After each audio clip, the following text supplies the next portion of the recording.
Hello everybody, and welcome back to Bible Love Journey with Patty. I'm here today to do another video about scripture writing. If you've been here before, then welcome back, and if you've never been to my channel, welcome, and please take the time to like and subscribe.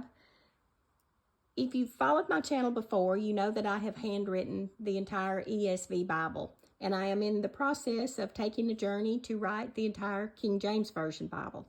So that's what I'm here to show you today. I have finished writing out Genesis, and I wanted to share that with you. And I thought instead of doing just a normal flip through showing you the handwriting, that we would kind of talk about the book of Genesis as we go through it. I thought that would be something that hopefully you all would enjoy, and we can all maybe learn a little bit from it. And I want to show you something else. This is a notebook that I think I told you before that I was working on this. This is a book that I had made from Leather Imagined, and she has an Etsy shop. If you have time, go on there and look at it. But I had this made, and it is a ring binder. It's an A5 ring binder, and I used just some blank dividing pages, and I put Bible tabs on those. And so these are all the Bible tabs from the Old Testament. And this is going to be where I take notes, where I can put articles that I get out of a magazine or another book, anything that I want to use, but just sort of to keep up with things, because, you know, we're so bad to find a little article or jot something down and then it ends up in a drawer or somewhere where we don't know where it is. So this is just how I'm going to keep up with mine, and I want to share that with you. These two Bibles, if you follow my channel, you have seen before. This is the Humble Lamb King James Version Bible, and this is a blank Bible. And the Humble Lamb Bibles, if you are not familiar with them, go to their website and look at their Bibles. They are just absolutely gorgeous. They're premium leather. This one has an 11-point font, which just makes it a joy to read. They have the drop-down caps at the beginning of the chapters, and their artwork is just gorgeous. I was trying to find some of the pictures there. I saw one and it got away from me. They're just full of artwork. This particular Bible has 66 pictures in it, and they're full-page pictures, and they're just beautiful. And the writing of Jesus's words in this Bible are in blue. You can, I don't know if you can see it here or not, but his words are blue, and I like that. It's easier on the eyes. It's just different, and I really like it. And I love this artwork, if you can see it on the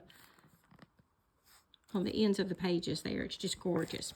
But this is the companion Bible that I am using to write this blank Bible.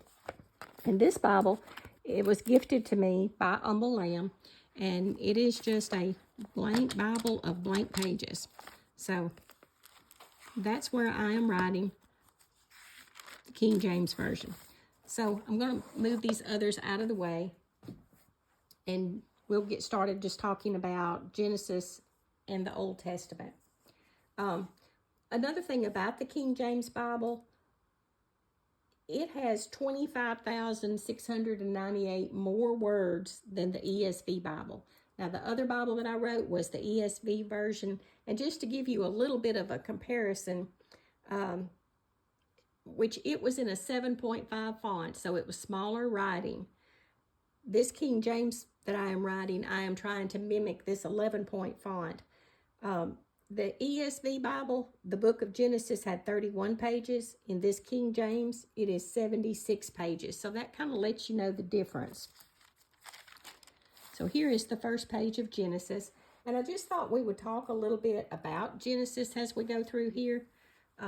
The word Genesis comes from a Greek word, and I'm not even going to try to pronounce that word.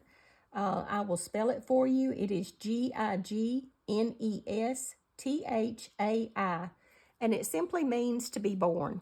And you know, that's where Genesis starts, is the birth of creation, the birth of man, the beginning, and that's just where it starts. So that's where we're going to start. In the beginning. I love those words at the beginning of Genesis. And you know, when we go to read a book, like the book of Genesis, you know, we want to know who wrote it. Well, we don't know the author of Genesis. It doesn't say.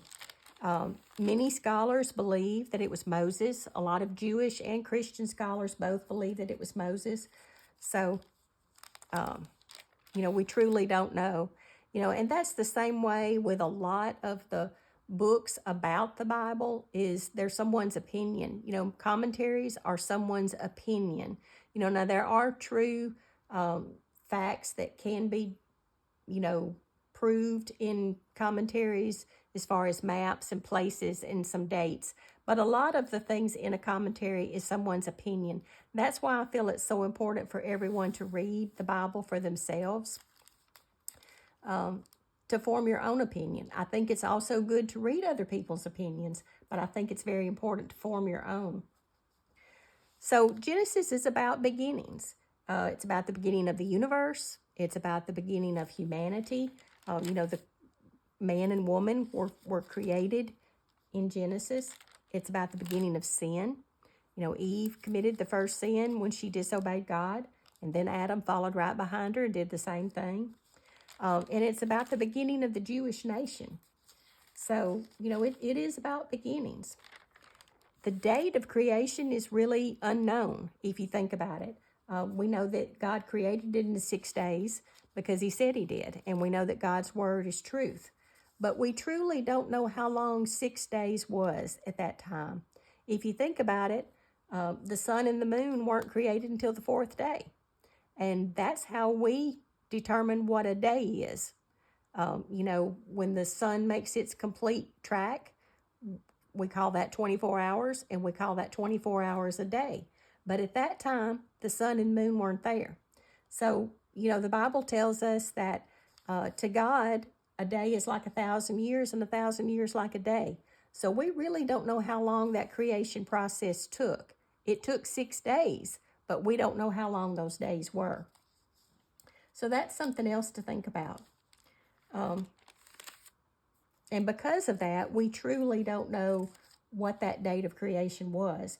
We know that Abraham, his story is in the book of Genesis, and he was the father of the Jews, and that we know that he lived around 2100 BC. So we know this book takes place from the time of that creation, when we don't know when it started, through Abraham's life. So we do know that.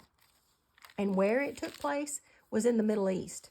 You know, includes a lot of countries throughout the Middle East: Iraq, Israel, Egypt, a lot of those countries. And why was the book of Genesis written? I think it was written to show that God is the source of life and that he was the founder of the Jewish nation.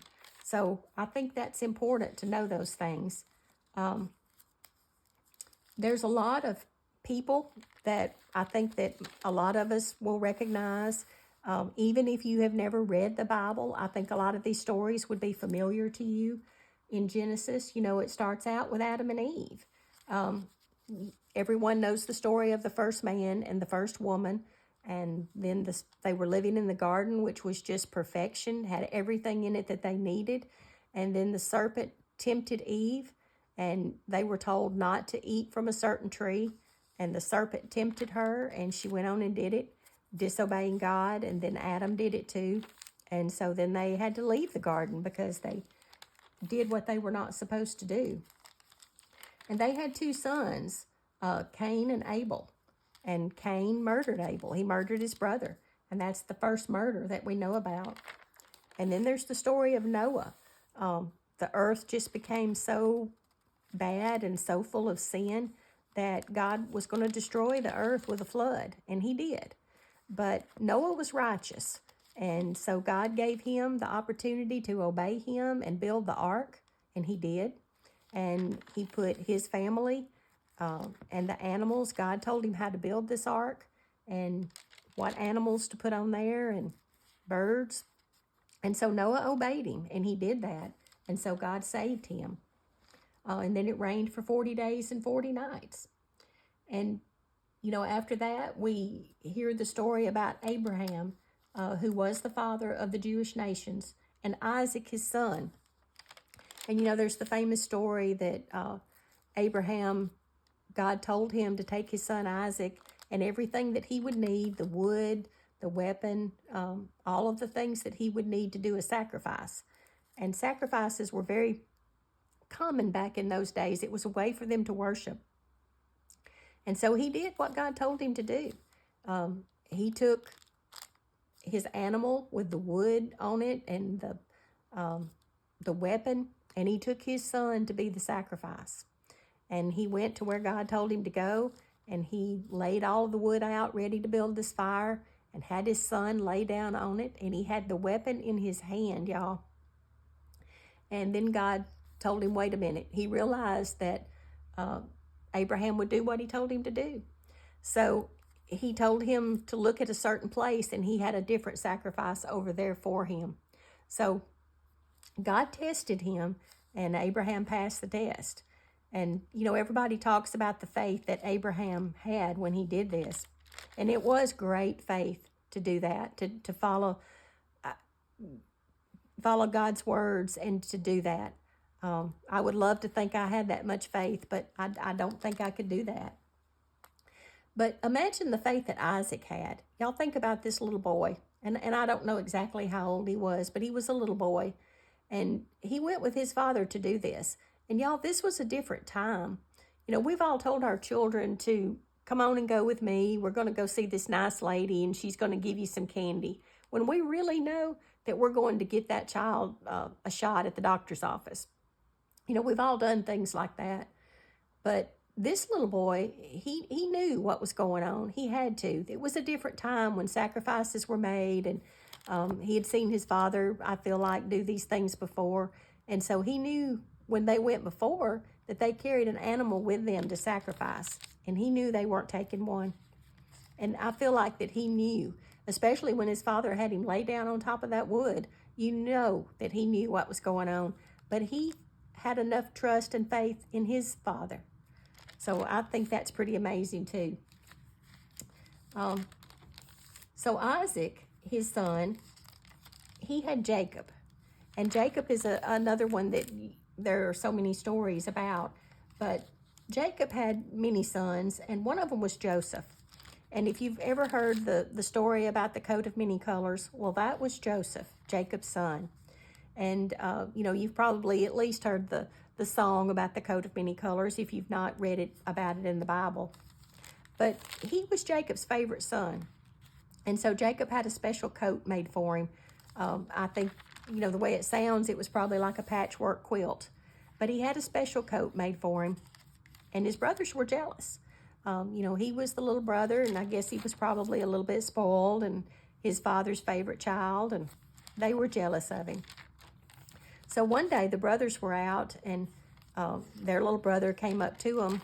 His father had sent him out there, and they just decided, you know what? We're going to get rid of him. We're going to get him out of our hair, get him out of our way. And so they put him down in a cistern. And if you don't know what a cistern is, it was something that was hand dug to catch water, but it was sort of like putting somebody in a well. But they put him in this cistern, and they were going to just go off and leave him, and he would have died there. And then they got to thinking, they saw this other group of fellas coming, and they thought, you know what? We'll just sell him. We'll sell him to them, and he will be out of our way, and we'll have a little money. So that's what they did. They sold their brother. And they took his coat, his special coat, and they put some blood on it, and they carried it back to their father, and they told him that the wild animals had got him. And he was just so distraught. I mean, he was beside himself. So Joseph ended up in Egypt, and he ended up working in the house for Pharaoh.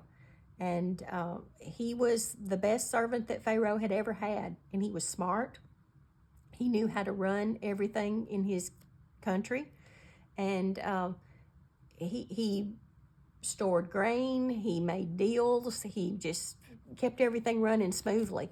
And so he was second in command to Pharaoh of the whole country. Well, there came a great famine where people didn't have enough to eat. And so Jacob, his family was about to run out of anything to eat.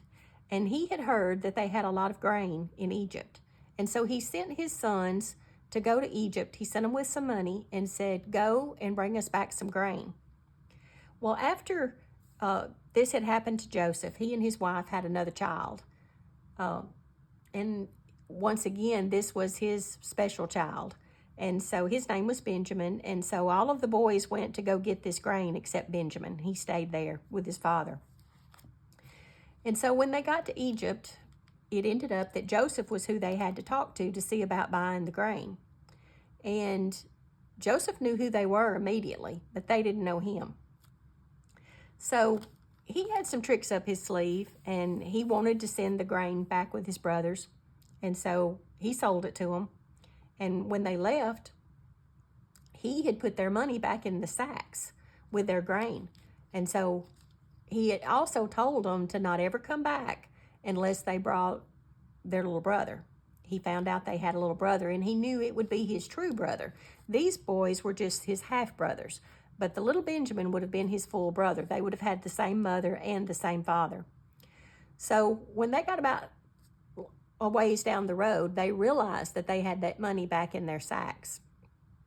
And so they went on back to their father, and they told him. They told him the story, and they told him that that this fella told them not to ever come back unless they brought their little brother. So anyway, it came upon a period of time, and they were about to run out of grain again. And so Jacob was sending them back to Egypt to buy more grain. And the boys told him, he told us we couldn't come back unless we brought our little brother. And he didn't want them to do that because he was afraid something would happen to him. But they convinced him that they couldn't go back to get more grain unless they carried Benjamin with them. So they did.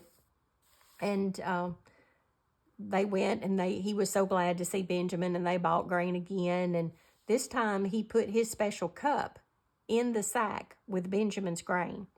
And it's a long story, and I would love for you to read it. But it ended up that, he still loved his brothers, and he forgave them for what they did to him, for selling him into slavery. It worked out for the best. Had they have not done that, he wouldn't have been working in Pharaoh's court, and he wouldn't have been able to help Pharaoh save all of this grain and prepare that country for the famine, and wouldn't have been able to save his own family. So it ended up that